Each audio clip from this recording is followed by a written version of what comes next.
Assalamualaikum warahmatullahi wabarakatuh.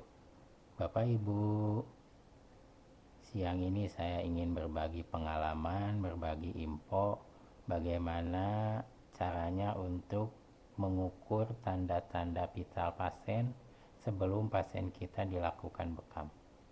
Saat ini saya ingin berbagi info bagaimana cara mengukur tekanan darah pasien atau tensi pasien yang akan kita bekam ya Bapak Ibu. Jadi ini penting untuk diketahui dulu sebelum tindakan berapa, kalau memang hipertensi berapa tekanannya, kalau hipotensi atau tekanan darah rendah berapa tekanannya ya. Jadi minimal kita harus melakukan atau memeriksa tanda-tanda vital pasien Bapak Ibu sekalian. Jadi ada 4 tanda-tanda vital pasien yang mesti kita ketahui sebelum melakukan tindakan bekam. Yang pertama, tekanan darah atau tensi. Yang kedua, denyut nadinya berapa. Yang ketiga, respirasinya berapa atau napasnya berapa kali per menit. Dan yang keempat, suhu tubuhnya. Jadi minimal 4 macam tanda-tanda vital ini kita mengetahui sebelum melakukan tindakan bekam pada pasien Bapak Ibu. Saat ini saya ingin berbagi cara bagaimana untuk mengukur tekanan darah pasien ya. Ada 2 metode yang sekarang bisa dilakukan Bapak Ibu. Yang pertama adalah dengan metode manual. Jadi ini adalah dengan mengukur tekanan darah secara manual.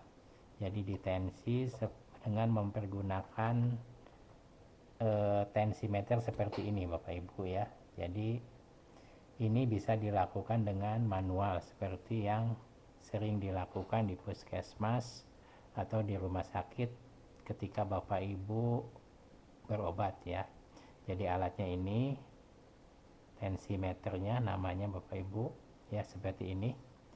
Dan ini kita memerlukan stetoskop ya. Jadi ini untuk mendengarkan dari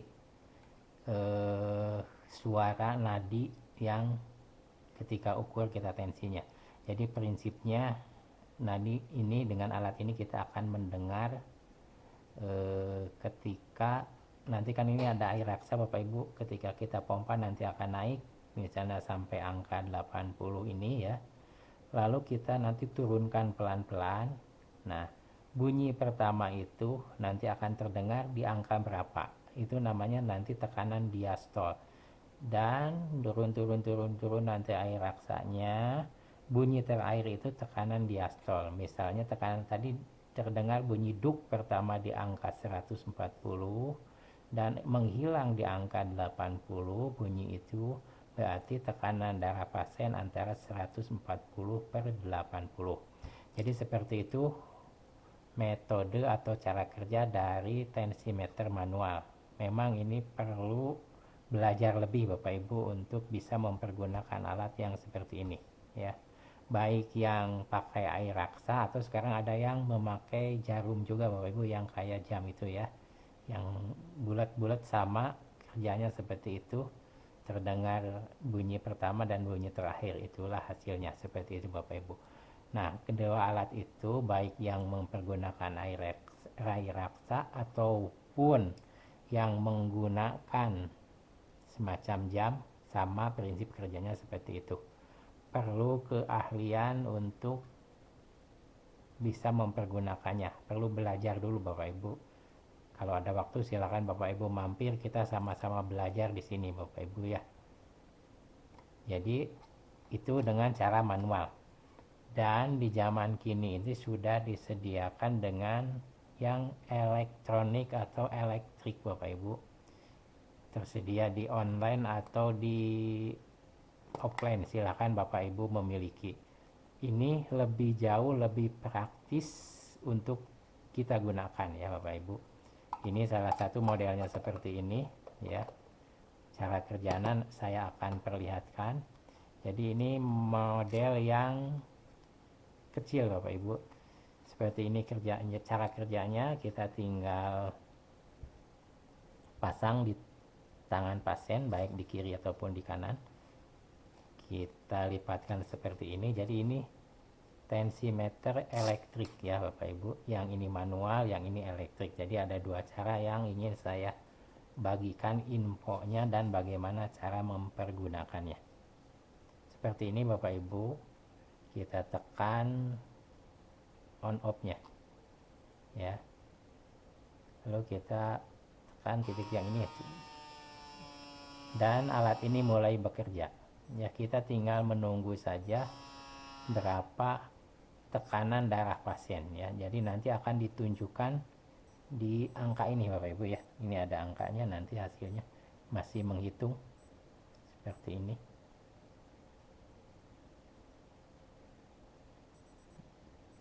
Nah, jadi angkanya seperti itu Bapak Ibu. Nanti kita coba ulang ya. Coba ulang sekali lagi. Cara kerjanya tinggal ditekan sehingga keluar nanti berapa tekanan darah pasiennya ya Bapak Ibu.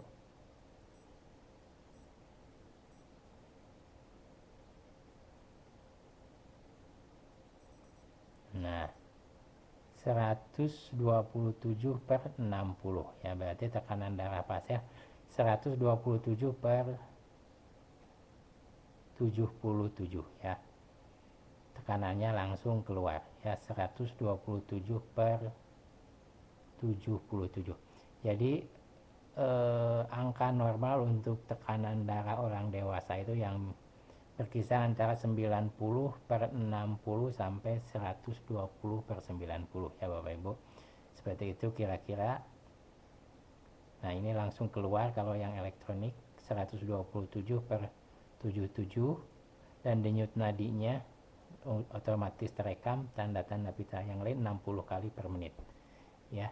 Jadi ada dua cara untuk tadi mengetahui tekanan darah pasien kita yang akan kita bekam ya.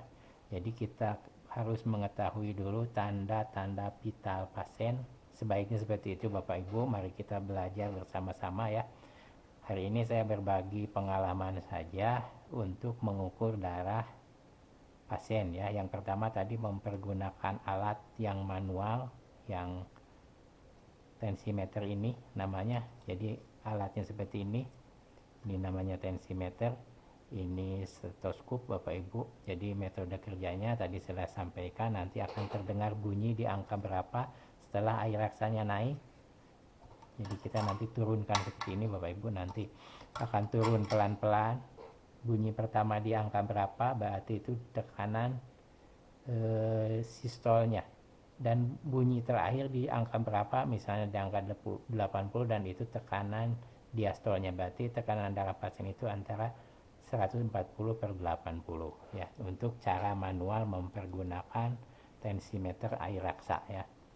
Dan yang kedua, bisa ibu bapak untuk mengetahui tanda-tanda vital pasien adalah dengan mempergunakan tensimeter elektrik ya.